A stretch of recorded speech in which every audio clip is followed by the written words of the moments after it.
I am starting to wonder, do they have to make an in-season trade of Devin Williams someplace else? I know how untraditional it is, Yeah. but it's his walk year. John, joined this week by a guy whose team is not playing well so far this year. That's Mike Elias, who runs baseball operations for the Baltimore Orioles.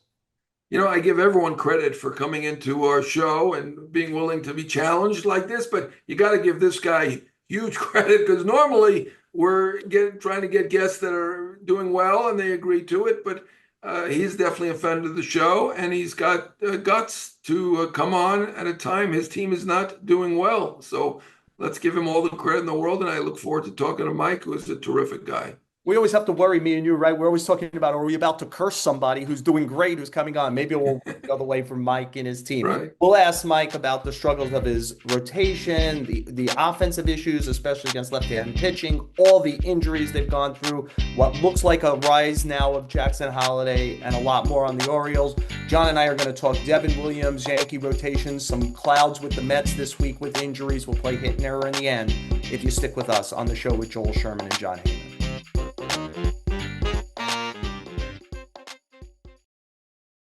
John, we're going to have on the show later Mike Elias, who runs baseball operations for the Orioles, whose team is 13-20, and so in some trouble at the beginning of the season. And yet the Yankees are in first place. And why does it feel so bad? They're in actually first place in a division. I think you just mentioned it, John, where nobody else is 500. I think it may be the front of the line there. I think there's two main issues. Yeah. Talk about them both. One is the depth of starting rotation. The other is they brought Devin Williams in to team with Luke Weaver and shut down the last six outs. Before yesterday, Luke Weaver was really terrific. Fernando Cruz, the other new addition to that bullpen, was terrific. Devin Williams is lost. And the question, John, I have is, will he ever be found in New York? Yeah, to me, he seemed uncomfortable from the beginning. Of course, the beginning, he didn't think he could keep his beard, so he looked very sad. He's been professional about it all, but some guys just are not that comfortable in New York. It feels like Rodon is now very comfortable in New York and performing, but it's taken 2 years really to at least post stats that are comparable with what was expected. Devin Williams is a guy with a 181 ERA in Milwaukee, and I mean, he's just not been good at all. They moved him out of the closer role, and he had a couple of decent appearances, and then last night was just brutal. I mean, to walk guys, just really terrible. Nothing that like we saw of him in Milwaukee. I mean, I know maybe I'm grown up in the Steinbrenner era. Maybe I'm a New Yorker. Maybe I'm a panicker. I don't know, but it feels like we got to question whether New York is the right spot for him. John, I think you're right. Look, I think his problems in the game on Monday night, they're in control of a game 3-0 where you mentioned Rodon. I thought it was not only a talented performance, a mature performance. The game was delayed at the start. It was delayed for 30 minutes in the middle. He came back and got more outs, pitched great. And the San Diego lineup, especially at the top, is very, very strong, as we found out, because Devin Williams couldn't navigate it. But his biggest problem was he walked Tyler Wade with one out. Like first of all, I would treat two balls like three balls if I was facing Tyler Wade and saying I can't throw another one. And if I got the three, I'd throw it underhand if I was winning 3-0 before I would walk him and get to a top of a lineup that has Tati and Araz and Machado and real thunder and lightning. And as they found out, and that was the problem in his game. John, I'm with you. There's some people who seem to fight, not want to be here. Sonny Gray didn't want to be here. It didn't work out. It's hard enough to play Major League Baseball. It's harder in a big place with a lot of loudspeakers if you don't want to be here and you kind of have resistance to it. And I do wonder at some point, like if you told me Devin Williams was put him on any team, Team X for the rest of the year, and he pitched to, what was your number, 181 for his career, whatever his Yeah. number was, I would not be shocked. He's an incredibly talented guy. I am starting to wonder, do they have to make an in-season trade of Devin Williams someplace else? I know how untraditional it is, Yeah. but it's his walk year. And I think it's probably pretty clear of the 30 teams, the Yankees would not be near the top of the list, I would think, to stay. And he needs to get better to go make some money. And I think the Yankees have Weeder there. They have Cruz. I think Loizaga is about 3 weeks away from rejoining them. I mean, am I crazy to think that he might not make it to the finish line with him? That this is just not a marriage that is sustainable? Well, you said it. He needs to be better, not only to make money, but he needs to be better if they're going to trade him. At this point, it'd be basically a giveaway for a player that they gave up two pieces for. And Caleb Durbin is going to be, a good Milwaukee type player, a very scrappy guy. He fits Milwaukee. It would be a giveaway. I mean, I think you probably be able to give him away and just not have somebody take the contract, but you're not going to get anything back for him. So I mean, I get all sorts of people reaching out and saying, "Yeah, get rid of him, trade him." Teams don't like to do that when you've got a guy this talented. Just give him away to somebody else. So I don't see it happening. But the alternative is to keep him. And is he ever going to perform in New York? I mean, I feel a little bit guilty because he's only been pitching for what, 5-6 weeks now, less than 6 weeks, right? And there's a long part of the season to go. Probably 75% of the season or more to go, 80%. I just don't think he's tradable. I do think he'd perform better elsewhere. I think the Yankees could try to sell somebody on that, but no one's going to give up somebody good for a guy who's got a 10 ERA or whatever it is at this point. Yeah, John, the other problem with somebody not firing in the bullpen is the Yankees are in it a lot. The Yankees essentially have two baseball teams going right now. There's the one on the day Rodon and Fried start, where they're 11-4, right? They would have been 12-3 if Williams pitched well last night. 11-4, those two guys have a 2.03 ERA combined, and they are averaging 6 1/3 innings. When everyone else starts, and that includes now Carlos Carrasco, who, as we're talking this afternoon, was designated for assignment for the Yankees, so he'll be gone. Though the rest of the starters are 8-12 with a 6.03 ERA and averaging 4 1/3 innings. Like Clark Schmidt is starting a game tonight when we're doing this. Clark Schmidt needs to become the third guy. At some point in the next few weeks, Marcus Stroman needs to rejoin the rotation and be a good bottom end 5 innings, 4 runs, 6 innings, 4 runs. And at some point, Luis Heel needs to come back because they are, aside from the 2 days right now when Fried and Rodon start, they are not that good a team. And if anything happens to one of those two guys, they fall off the earth a little bit.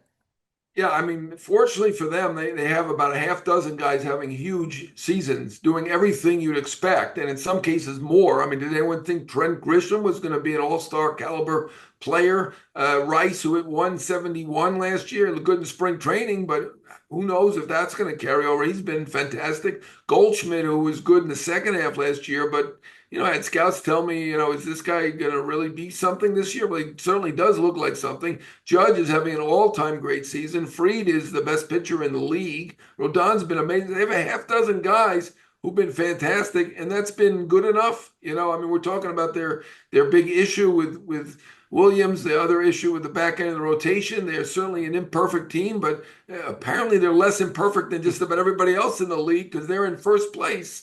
And by a few games as well.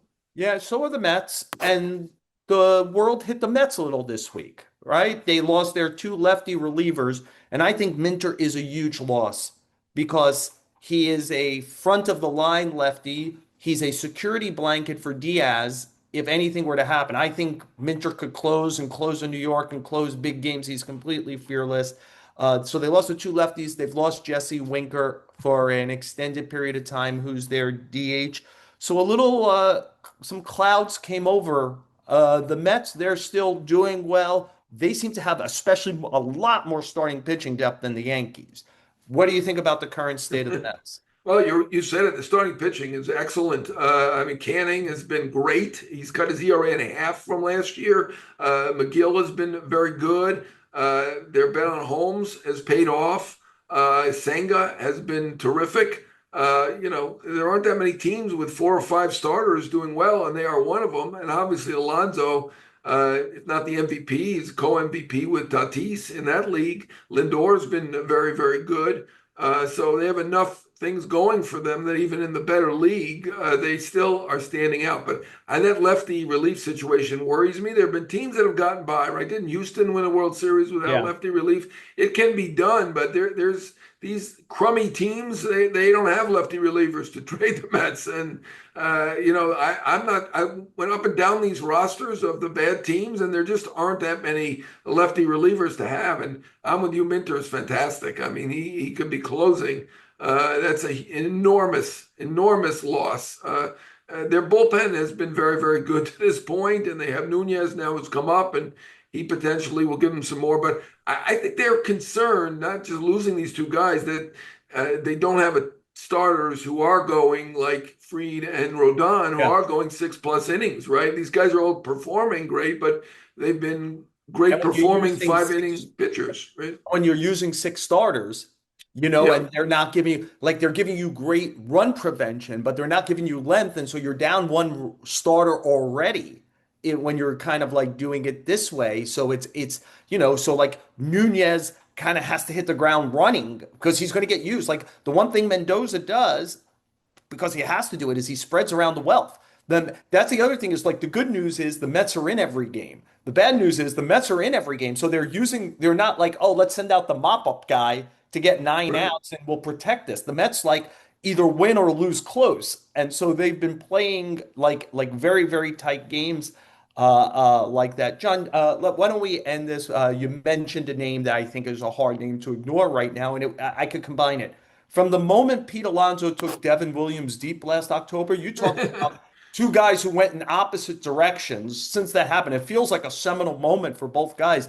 Pete continued to perform during the postseason. He's obviously been as good a hitter in the National League as there is this year, but I mean, average. He's not striking out. He's hitting a ton of homers. Devin Williams has had his trouble. Right. Let's do the other side of that. Yeah. Where Pete Alonso is right now, and what it means for the 2025 Mets and for his future. Right. I mean, you mentioned that moment, and it certainly is interesting that they've diverged completely and that Alonso's become a superstar, gone from star to superstar, and that Williams has gone from big star to not really performing at all. I mean, I think it was more that, Alonso was kind of on to something at that point, and then he didn't have a great free agency, and he's now on a mission. There are a lot of factors there. And with Williams, we mentioned it. I don't think it's the pitch that he threw to Alonso. I think it's probably the trade that maybe he doesn't agree with him. I don't know, but that's my hypothesis anyway. Alonso, I mean, what a great thing that they ended up signing him. Give the fans a gold star, right? If they hadn't booed at the I mean, here they have a fan fest. It's an amazing day, right? They'd already signed a guy for $765 million guy we haven't even mentioned, Juan Soto, $765 million, and there was boos. The Met fans are not really impolite. They cheered Soto when he was struggling and tried to cheer him up. They weren't cheering up at the amazing day, right? When David Stern started mentioning all their young players, they didn't want to hear about it. They wanted to hear about Alonso. And I think that, as much as anything, maybe it was the meeting in Tampa, kind of affected Steve Cohen and said, you know what, we better bring this guy back. And it was the right thing to do, right? Soto may not have Judge behind him, but he's got a pretty darn good player behind him. And I know it was expensive. I know Steve can afford it, but $63 million, right? $30 million plus the $33 million in tax. That's a lot. And I get it. I get why they hesitated to do that. I don't really get why they didn't just sign him to a 5-year, $150 million deal. They would have had the same tax, $30 million a year deal. But, for whatever reason, and it's generally paid off. David Stearns doesn't love free agents in their 30s. I don't know that it's anything with Pete. I'm sure it's not, because he's been a great Met. And, Stearns has said all that. He doesn't love the 30-year-old free agents and signing long-term deals with them. But at this moment, I kind of feel like they should have signed it. They should have at least offered. I don't know if he would have taken it early, but feels like they should have given him the long-term deal. But give him credit for bringing him back because it was necessary at this point. Yeah, I mean, I think the question was answered there. Is I think Stearns doesn't believe in the position player contract that drives somebody into their mid 30s. And John, I think Or a pitcher. I mean, both sides. right, right. I think what he'd say probably privately is Nobody's good enough. Like there will be players who play well into their mid-30s. We're not good enough to know which ones, so I'd like to stay away from as many as possible, especially expensively, which I think is his discipline and probably works out well in general. He's And we'll doing see, great, like right? they could, Fairly. I mean, yeah, his moves have been great. yeah, Signing these guys on short deals, Canning for 4.25. yeah. They've been great deals last year too with Minaya and Severino. Yeah. So I mean, it seems like a Holmes looks like philosophy a that good sign. yeah, the philosophy has been great. Yeah. But in this one And they could instance, always still we'll see. sign Pete long term. And John, we know what the big deal is. They wanted to make sure that we stay busy next off season, right? Like so we're going to be busy with Alonso again. Could be. Uh, Look, we talked about some issues with the Mets and Yankees. A team that's obviously had a lot of issues out of the gate is the 13 and 20 Baltimore Orioles, 13 and 20 as we're speaking here. Their head of baseball operations, Mike Elias, is going to talk to us next all about it if you stick with us on the show.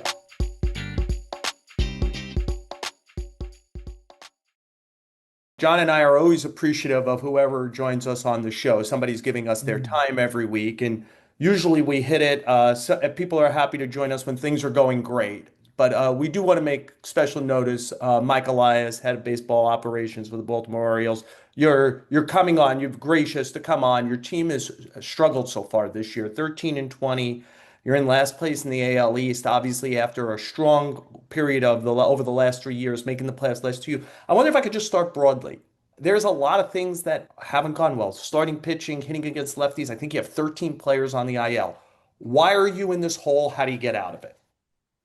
Yeah, hey guys, thanks for having me on. Yeah, it's very unpleasant way to start the season. And a team as talented as ours, to be in this position right now, there's a lot of reasons that go into that. Look, we've had a lot of injuries up towards the top of the league, and that's a big part of it. But that's certainly not everything.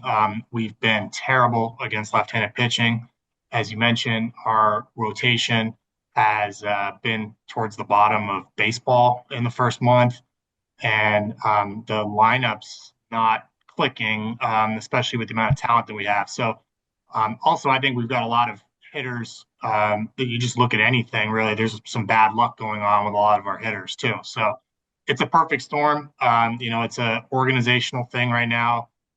That starts with me, and we've just gotten off with a bad start and not a lot of breaks. The good news is there is a lot of season left. We do have a lot of talent. I think we're getting healthier. I think we're going to pitch better. I think the hitters are going to get in a little bit more of a groove together, and we've got a lot of time, and there's not a ton of separation in the AL right now, despite our bad start. But this has been extremely disappointing, and it's a painful thing to go through for the whole team. Mike, thank you again for coming on and being a friend of the show at not the best time. I'm more surprised. I'm as surprised as you are, I'm sure. What about the rotation? That seems to be the number one issue. So many injuries there. Is this recoverable? And where do things stand right now with some of the guys who are out with Grayson Rodriguez? How's Eflin doing? Sagano was a good signing, but you need five. So where's the rotation stand? Well, as I'm talking here on Tuesday, I think we're getting back to five strong here pretty soon, but sometimes that doesn't last real long. We'll see. But yeah, this was something that was perceived as a possible shortcoming coming into the season. We knew we were going to have a very talented offensive group. We thought we were going to have a good enough rotation with a very strong bullpen and a very strong offense to take on the division. And it just hasn't played out that way for the first month. Our top two starters have spent the whole month on the IL. Basically, Eflin made 3 starts and went down. I do expect him to be back this weekend, hopefully. And once we have that, we should have 5 strong. Dean Kramer's been pitching better. I think he's going to be fine. He's had a lot of bad luck. Charlie Morton, who we signed to kind of stabilize things toward the middle bottom part of the rotation, he's just had a dreadful start. And even though his stuff looks good, he's just not been able to get out. So we really haven't had a lot of consistency from the rotation. I view that as a front office thing, and something that we've got to improve over the course of the year for this team to live up to its potential. But that's certainly been where the struggles have started this year. And I do have hope that it's getting better. Mike, one of the narratives that has been built around you and the team is that you didn't do enough in this area, right? Like last offseason, you got Corbin Burns. At last trade deadline, you got Eflin, but also Trevor Rogers, who hasn't really worked out for you. And then this past offseason, you brought in two guys, Sugano, who, as you mentioned, pitching well. Morton, at age 41, I believe, is not. Separate kind of like reality from falsehood. Like, where did you try to fix this? How hard was it? Did you have the money to do it? Why isn't there somebody better here when that was the expectation? New ownership, strong farm system, team on the rise. Yeah, I look. It's hard to push back on criticism that we didn't do enough when we're in this spot right now at the end of April, and I think we've had a lot of bad breaks to get in this spot. I didn't expect anywhere near this degree of injuries, and then just some of the underperformance that we've gotten that I hope is temporary for a lot of these guys. I mean, this is toward the extreme of outcomes, but look, we are in the American League East. We're not the size team of a Boston or a Toronto or a New York in terms of our market.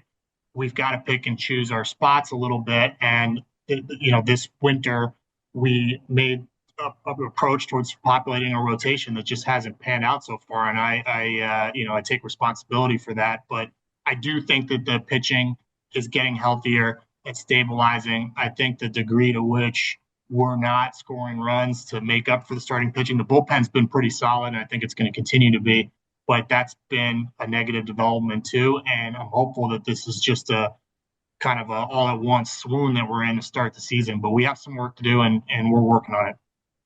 Your payroll pales in comparison to Boston, Toronto, New York, and some other teams that you're competing against. But you did make a push for Corbin Burns, who is also out at the moment with an injury.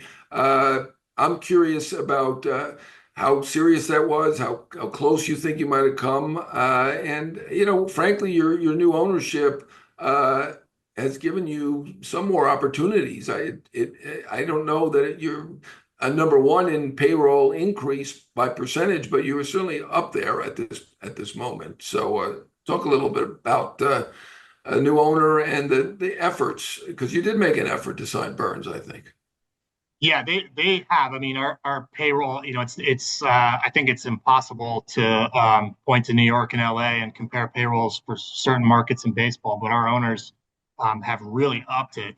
And some of the production that we've got out of those acquisitions hasn't happened yet or hasn't borne fruit. And that's, certainly not anything on them more so than it is on where we are right now and front office moves. So I expect that we're going to continue to grow this franchise. We've got a very energetic and very well equipped new ownership group that's making a lot of investments throughout the franchise. That's come in the payroll, it's come in facilities, it comes in things they're doing on the business side and renovations to Camden Yards. We've got a lot of work cut out for us. And just unfortunately, it just hasn't clicked so far on the baseball field. We made a lot of efforts over the winter around the league. Sometimes it just doesn't line up the way that you want. And I think, and a lot of people thought, we'd have a lot better record than this to start the year. So we got to look forward and get the team on track. We're a lot better than what we've shown, and I believe that our rotation is as well. Just to follow on Burns, you made an initial offer reportedly for 4 years for 180, something like that. Did you feel like you had a shot to get him, or was that initial offer and was still hoping to talk, or do you think it was just Arizona? He just wanted to be in spring training for Arizona. I thought we certainly made a very competitive attempt to retain him, and we know that players' geography is a factor, and ultimately it didn't happen, but it's made sense to me, his decisions, and we had a great year with him, had a good experience with him. He threw like 185 innings for us, made every start, and threw a gem in the playoffs. So have nothing but good things to say about him, but it just didn't work out this time in free agency. You mentioned you're likely to get Eflin back this weekend, but you mentioned you were down your two main starting pitchers. Do you have hope and a timeline at all for Grayson Rodriguez, the other pitcher I assumed you were talking there, who also would do a lot to change the identity of your rotation if he were to come back? I do have hope. I don't have a timeline. He started off in spring training. He had a inflammation flare up in his elbow. We treated it with an injection, calmed it down, got him ramping back up again. And during that, like his third bullpen, he pulled his lat, and this was an injury that he had incurred last year. So that's always a little bit concerning. It was a very mild pull. It's healing very well right now. It is possible that he gets back on the mound later this. I'm sorry, back throwing a baseball later this month. Once he does that, it's kind of a spring training style buildup. So I think we could see him over the summer, but there's a long way to go. And given that he had a setback early in the year, I'm nowhere near ready to put a timeline on it. But I have hope. He's not going to keep having that kind of bad luck, and I think he's healed up. So we'll be excited to get him back whenever we can.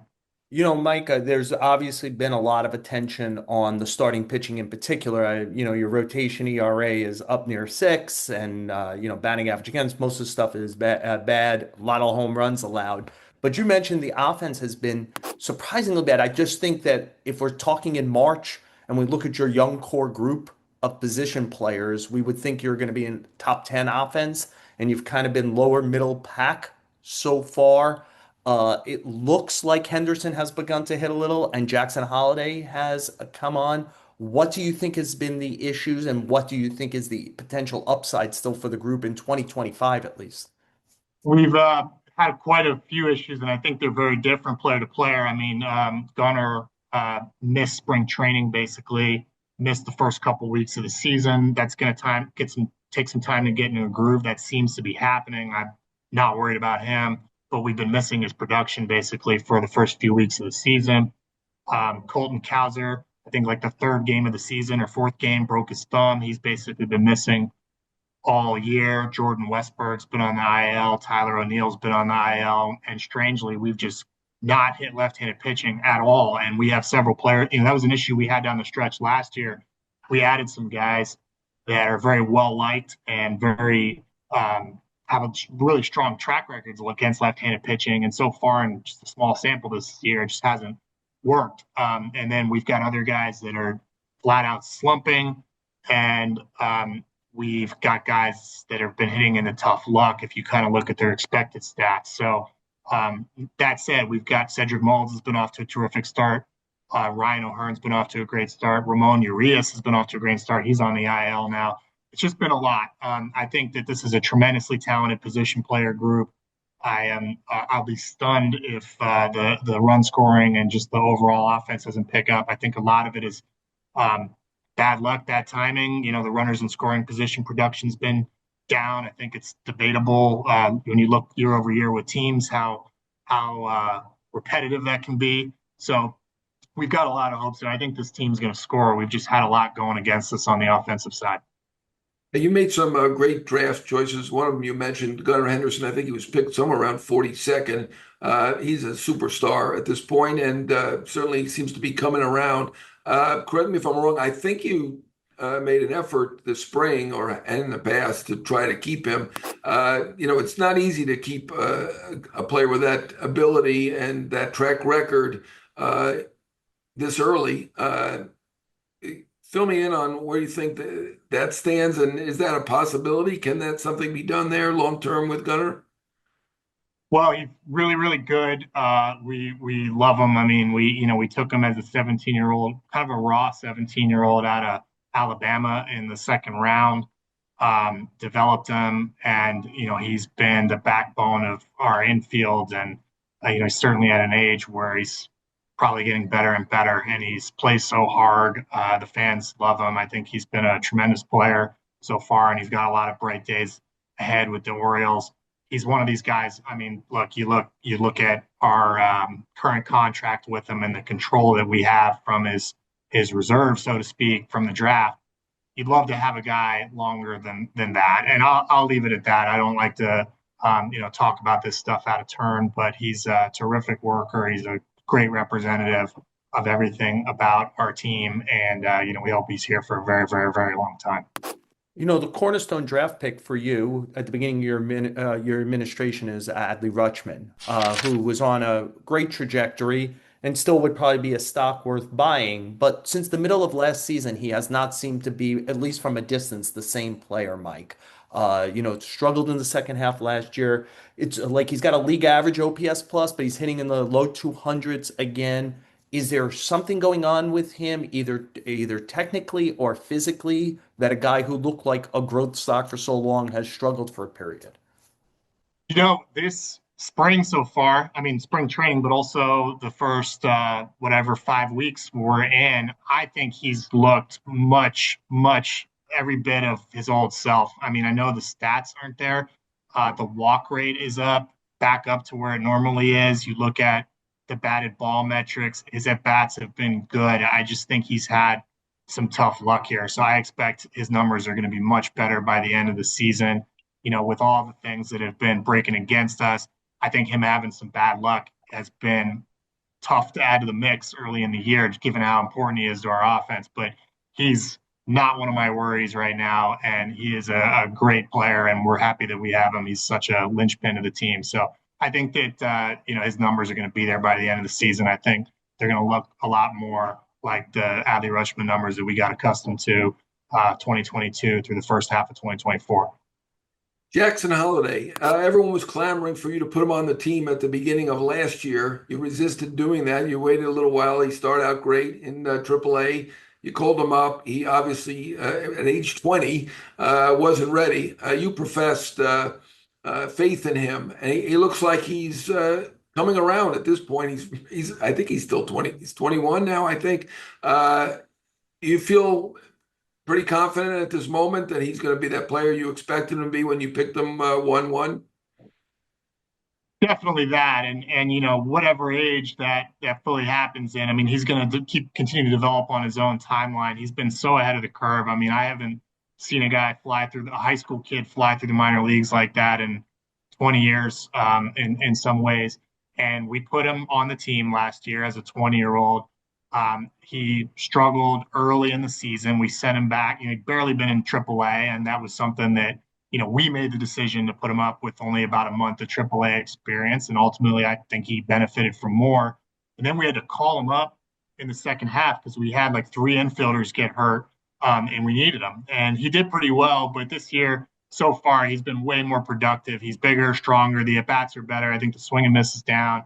He's going to be a very good player, and he's helping our team this year.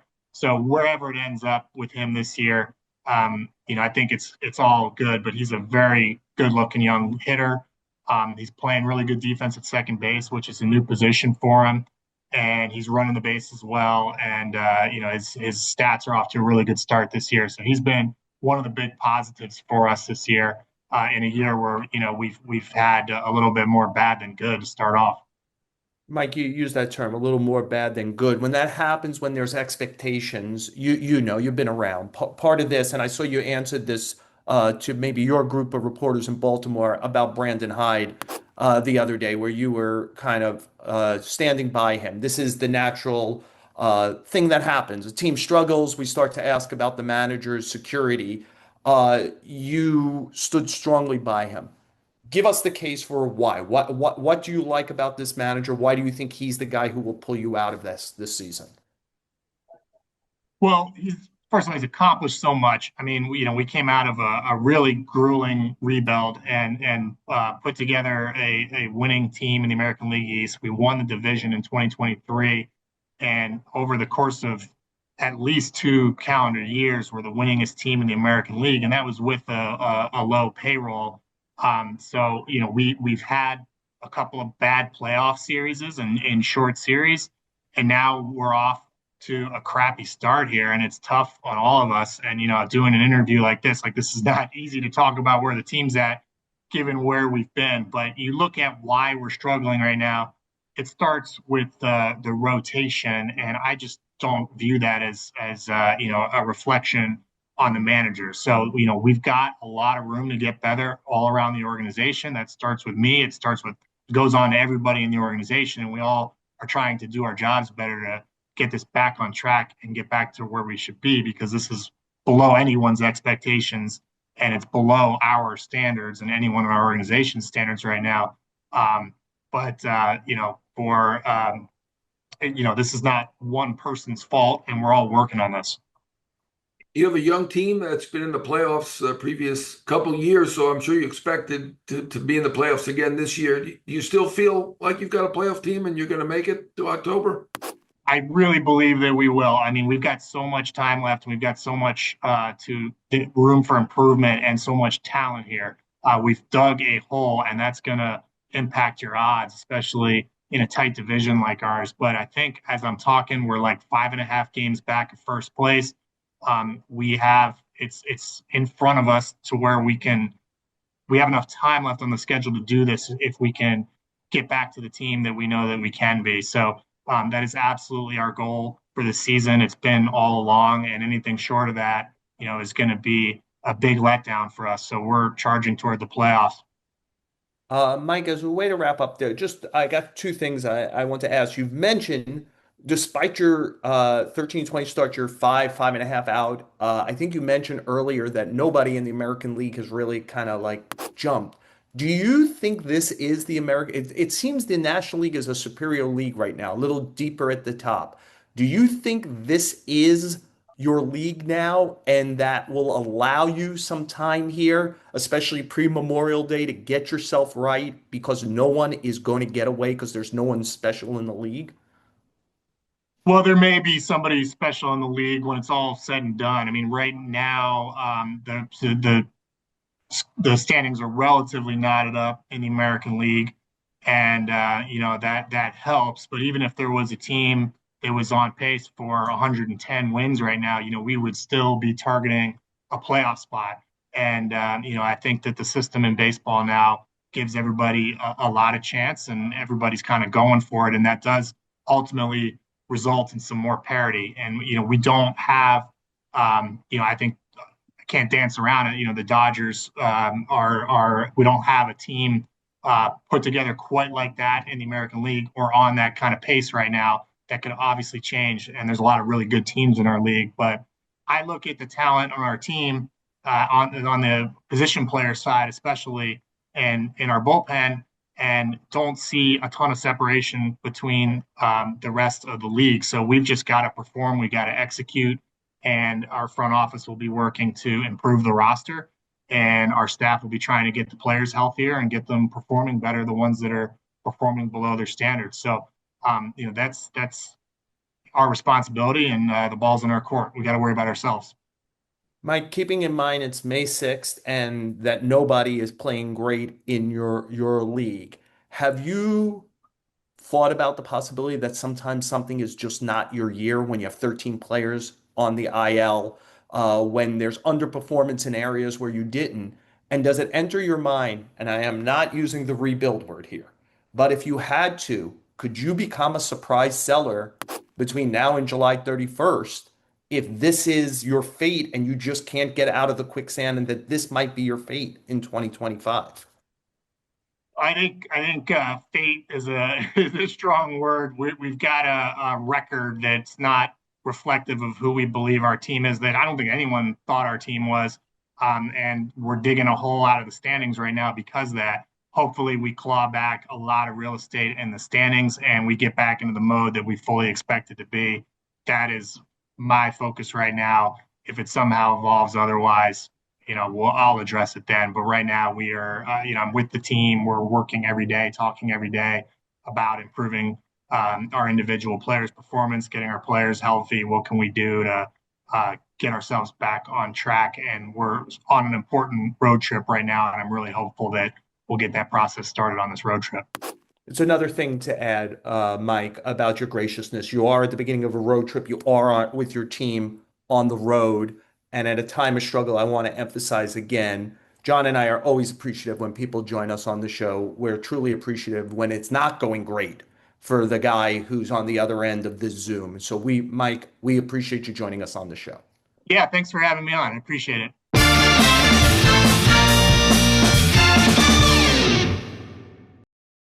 John, of course, and I thank Mike Elias for joining us on the show. John, hit or error? I'm going to give a hit. I'm known as a Mariner detractor. I didn't like certain things they did, like say they want to win 54% of the game. Don't you want to win 100% of the game? Anyway, they're winning a nice percentage of games, and their offense which I never believed in, is doing great. They are now tied for second with a 125 OPS plus. I give them all the credit for changing course last year, and when they were totally analytical and had batting coaches who had some ideas that didn't work, and they said, you know what, let's bring in Edgar Martinez, and let's bring in Kevin Seitzer, let's bring in some real old school and older type hitting coaches, and let's see if we can help them hit a little bit better. They're in a tough ballpark for hitting, but they are doing it. I don't think Polanco will stay up there where he's basically up there with Aaron Judge with a 1,200 OPS.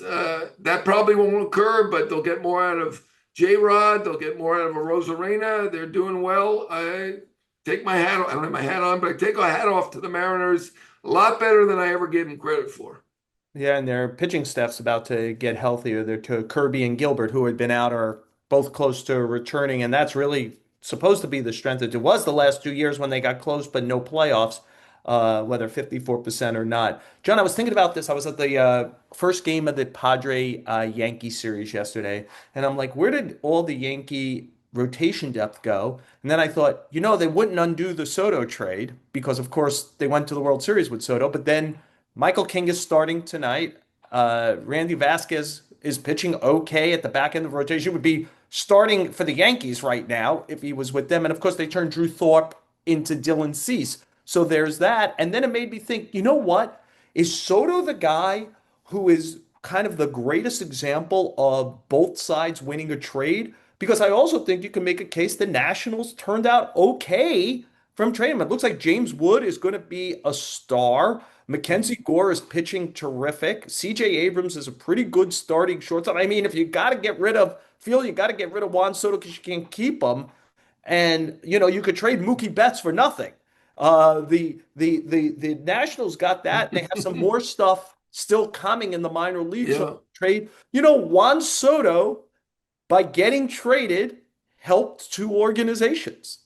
Well, everybody believes in Juan Soto, and everybody gives up a lot for him, including the Mets with the $765 million. And he is a superstar, and he's still 26, and he's going to have an all-time great career. So I get it. Yeah, I mean, that trade looked like a lot at the time, even though it was 2.5 years, right? They were giving up 2.5 years of Soto, not just 1 year. Yeah. So it should have been a lot. They didn't get Jackson Merrill.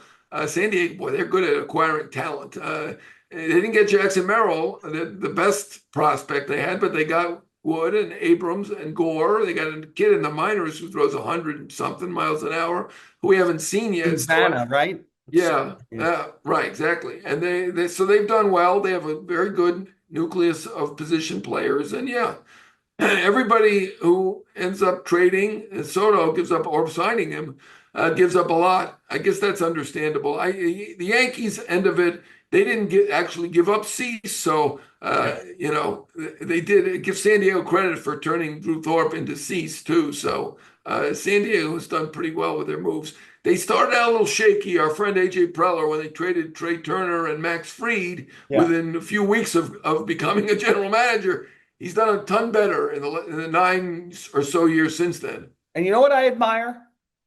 He takes chances. He goes for it. And how many people would take those chances if they did trade Max Fried and Trey Turner instead of becoming gun shy?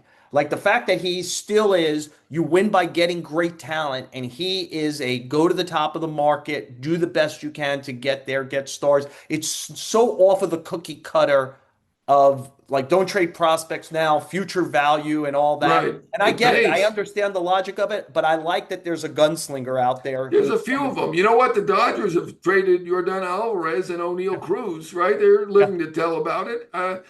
Sometimes to go for it, it's worth taking a chance. The Dodgers have won 2 titles, and that they may have the best front office in the game, and certainly San Diego is one of the better front offices. Now, I know some people will be detractors because they don't like that style, but to me, I love it. I think you love it. I think that's the way to play it, right? Used to have Billy Beane and Josh Burns and a bunch of guys who would trade, and Jerry Dipoto was more of a trader at one point, right? And that was great. And normally a trade is designed to help 2 teams, and it usually will help at least one team, right? So It's worth doing. Friends of the program, Dave Dombrowski and Alex Anthopoulos, I would Yes. put in the gunslinger category. Yes. Not That's afraid to make a move and go for it. Our gunslinger, Tommy Hogan, producer of this show. As always, we moved it. If people only know, we moved this show around a bunch. Tommy is so great, cooperative, always able to get the He's show. always available. In the middle of Yes, the night, we could do it, like yes. 3 a.m. Yeah, 3 a.m. is next time, Tommy. Stay available. Apple, Spotify, wherever you listen to podcasts, please rate and review us. They really do matter for people finding us on podcasts. The New York Post YouTube page, give us a view, and please continue to stick with us on the show with Joel Sherman and Jon Heyman.